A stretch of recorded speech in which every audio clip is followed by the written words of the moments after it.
Hello', আজি বৰ বিশেষ খবৰ এটা পালোঁ।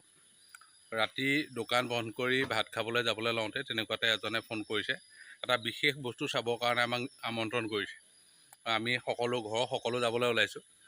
কি বস্তু, কেনেদৰে হয়, কি বিশেষত্ব আছে, গোটেইখিনি আপোনালোকক সবিস্তাৰে আমি জনাম।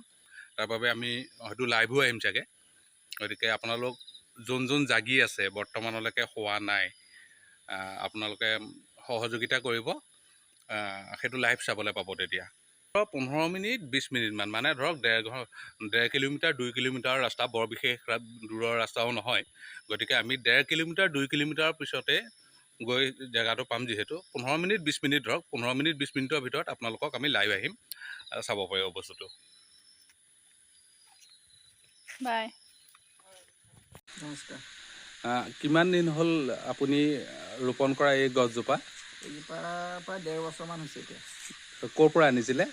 এইজোপা টুপিয়াৰ পৰা আনিছিলোঁ। টুপিয়াৰ পৰা আনিছিলে। এতিয়া বিশেষত্বটো কি গছজোপাৰ, কি জনাব নেকি? এই গছজোপা ধৰি লওক, মানে ফুলা কোনেও ক'ব নোৱাৰে যে কেতিয়া ফুলিব, কেতিয়া কি হ'ব, কেতিয়া চুপহি ধৰিব। চুপহিটো হৈ থাকিব আচানক ফুলে। ৰাতিৰ ভিতৰতে, সন্ধ্যাৰ পৰা অকণমান ডাঙৰ হৈ ফুলে, ৰাতিৰ ভিতৰতে ফুলি পেলাই আকৌ ৰাতিৰ ভিতৰতে মৰহি যায়। বিশেষত্ব সেইটোৱেই। ফুলপাহৰ নাম হ'ল পাৰিজাত। পাৰিজাত ফুল। হয় পাৰিজাত ফুলৰ বিষয়ে আমাৰ ধৰ্মীয় শাস্ত্ৰতো লিখা আছে। হয়। ৰুক্মিণী সত্যভামাৰ যুদ্ধ লগাৰ মূল কাৰণটোৱে এই পাৰিজাত ফুল পায়, পাৰিজাত ফুলে হয়। হয়নে? হয় গতিকে মই যিমান দূৰ জানো আৰু এই ফুলপাহটো ফুলিব লাগিছিলে ইন্দ্ৰৰ নন্দন কাননত। হয়। দেৱৰাজ ইন্দ্ৰৰ নন্দন কাননত ফুলিবলগীয়া ফুলপাহ আপোনাৰ ঘৰত আহি কেনেকৈ ফুলিবলৈ পালে? এইটো বৰ ডাঙৰ কথা এটা ডাঙৰ হৈছে। কথা সুধিলে হয়, সেইটো বিশেষভাৱে মই উত্তৰটো দিব নোৱাৰিম। হয়।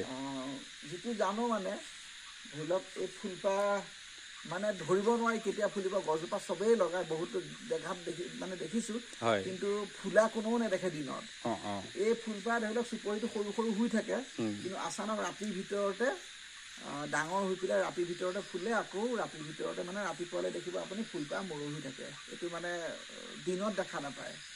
আচ্ছা, এই ফুলপাহ দেখাৰ আজি আমাৰো সৌভাগ্য ঘটিলে। হয় হয়। এয়া ৰাইজ পাৰিজাত ফুল। আপোনালোকক একেবাৰে ওচৰৰ পৰা মই দেখুৱাইছোঁ। এয়া অৰ্ধ পুষ্পিত বুলি ক'ব লাগিব। সম্পূৰ্ণ প্ৰস্ফুটিত হোৱা নাই, সম্পূৰ্ণ ফুলি যোৱা নাই। এইপাহ আৰু ডাঙৰ হৈ ফুলিব। ইয়াতে এতিয়া 3 পাহ ফুল ফুলিছে, পাৰিজাত ফুল। সৌভাগ্যৰ কথা। এই পাৰিজাত ফুলপাহ চাবলৈ হ'লে এতিয়া কালিলৈ ফুলে নে নুফুলে সেইটো বিষয়েতো ময়ো ক'ব নোৱাৰিম। গৃহস্থই কোৱা মতে কেতিয়া ফুলে, কেতিয়া মৰহি যায়, সেইটো গৃহস্থইও বৰ ভালকৈ নাজানে। তথাপিতো আপোনালোকে যদি চাবলৈ বিচাৰে, আমাৰ ওচৰ পাজৰ যদি কোনোবা আছে, তেতিয়া আপোনালোকে ৰঙাচকুৱা অঞ্চলৰ শান্তিপুৰ গাঁৱৰ মোহন বৰা ঘৰলৈ আহিব। তেখেতৰ আগফালৰ গ্ৰিলতে এই ফুলপাহি ধুনীয়াকৈ টাবত সংৰক্ষণ কৰি ৰাখিছে। সুন্দৰ গছ, আৰু এই গছজোপাত বৰ্তমান 3 পাহি ফুল ফুলিছে। এই ফুলপাহৰ বিশেষত্ব হ'ল সন্ধিয়া সময়ত ইয়াৰ চুপহি দেখা পোৱা যায়। সন্ধিয়াৰ পৰা ৰাতিৰ ভিতৰতে এই ফুলপাহ সম্পূৰ্ণকৈ প্ৰস্ফুটিত হৈ পৰে, সুন্দৰকৈ ফুলি উঠে। আকৌ ৰাতিৰ ভিতৰতে মৰহি যায়। ৰাতিৰ ভিতৰত মৰহি যোৱাৰ লগে লগে তাৰ পিছত আকৌ ৰাতিপুৱালৈ ইয়াৰ অস্তিত্ব নাথাকে। গতিকে গম পোৱা নাযায়। যি কি নহওক, আহক, আমিও খবৰ পালোঁ। খবৰ পাই পেলাই আমি আহিলোঁ। এয়া পাৰিজাত ফুল চাবলৈ বাকী ৰাইজো ৰখি আছে। ভাল লাগিছে, বহুত ধুনীয়া ধুনীয়া, একদম বৰ সুন্দৰ। পাহিবিলাকো একেবাৰে কোমল কোমল, বহুত ধুনীয়া। ইয়াৰ মাজত এইখিনি ওলাইছে অংকুৰণ চাগে, এয়া অংকুৰিত হ'বৰ কাৰণে এইখিনি শেষৰখিনি ওলাইছে। বৰ সুন্দৰ লাগিছে দেখিবলৈ। এটা চক্ৰৰ দৰে থাকে, সেই বস্তুটো চক্ৰৰ দৰে থাকে। এইটো মাজত এটা এইটো বৰ সুন্দৰ এটা চক্ৰৰ দৰে আছে। দেখি বৰ মনোমোহা বস্তুটো। আচলতে এইটো খবৰটো পালোঁ ৰাতি ঠিক ভাত খাবলৈ ধৰিছোঁ, তেনেকুৱাতে ফোন কৰিছিলে দাদাই। বৰ সুন্দৰ বস্তু এটা ফুলিছে, আমাৰ ঘৰত চাবলৈ অহাৰ লগে লগে প্ৰায় 2 কিলোমিটাৰে হ'ব, 2 কিলোমিটাৰ তেল পুৰি হ'লেও আহিছোঁ। কাৰণ এই বস্তুটো চোৱাৰ সৌভাগ্য সকলোৰে নঘটে, আমাৰ ঘটিছে। গতিকে সেইটো আমি লগে লগে গুচি আহিছোঁ। নিশ্চয় নিশ্চয় নিজকে ভাগ্যৱান বুলিয়ে ভাবিম আৰু। কাৰণ 2 পাহ ফুলৰ কাৰণে সত্যভামা আৰু ৰুক্মিণীৰ মাজত কাজিয়া লাগিছিলে।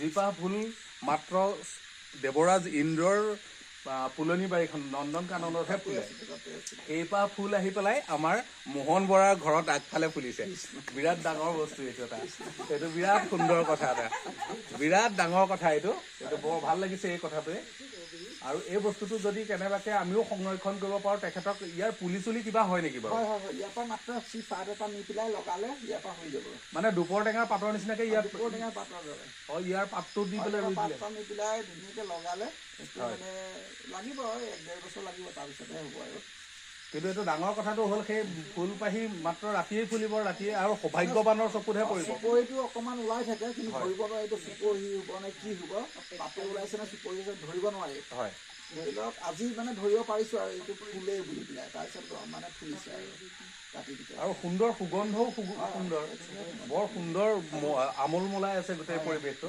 বৰ ভাল লাগিছে বস্তুটো দেখিয়ে যি কি নহওক আমিও ইয়াৰ পৰা অন্ততঃ আমাৰ ঘৰতো এপাহ হ'লেও ফুলাবলৈ চেষ্টা কৰিম ইয়াৰ পৰা পাত এটা নিম যদি দিয়ে পাৰিজাত ফুল আমাৰ ঘৰতো ফুলক আৰু যিসকলে চাওঁ বুলি ভাবিছে মই লাইভ আহিবলৈ চেষ্টা কৰিছিলোঁ কিন্তু লাইভ আহিব নোৱাৰিলোঁ নেটৱৰ্কৰ যথেষ্ট অসুবিধা হৈ আছে আজি যদি নেটৱৰ্ক খুব ভালকৈ পালোহেঁতেন তেতিয়া হয়তো আপোনালোকে লাইভ চাবলৈ পালেহেঁতেন কিন্তু দুৰ্ভাগ্য লাইভটো আহিব নোৱাৰিলোঁ লাইভ আহিব নোৱাৰিলোঁ যদিও গোটেইটো আমি ভিডিঅ' আকাৰে আপোনালোকলৈ আগবঢ়াই দিম আপোনালোকে চাব এই পাৰিজাত ফুলপাহ যাৰ কাৰণে সত্যভামা আৰু ৰুক্মিণীৰ যুদ্ধ হৈ গৈছিলে নাৰীৰ মাজৰ ঈৰ্ষাটো তাত সুন্দৰভাৱে আমাৰ মহাপুৰুষজনাই ধুনীয়াকৈ ৰুক্মিণীহৰ নাটভাগত দেখুৱাই ধৰিছে সেইভাগ পাৰিজাত ফুলেই মানে শ্ৰীকৃষ্ণৰ 2 পত্নীৰ মাজত যুদ্ধ লগোৱা ফুলপাহে এই পাহ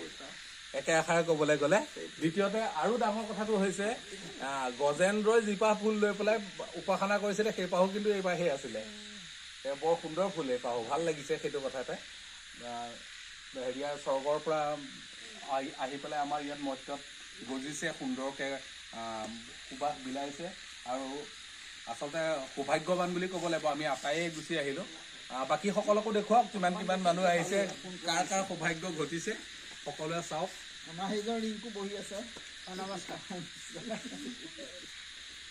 এয়া আপোনাৰ শ্ৰীমতী চিনাকি নিদিয়ে ঘৰৰ মালিকনী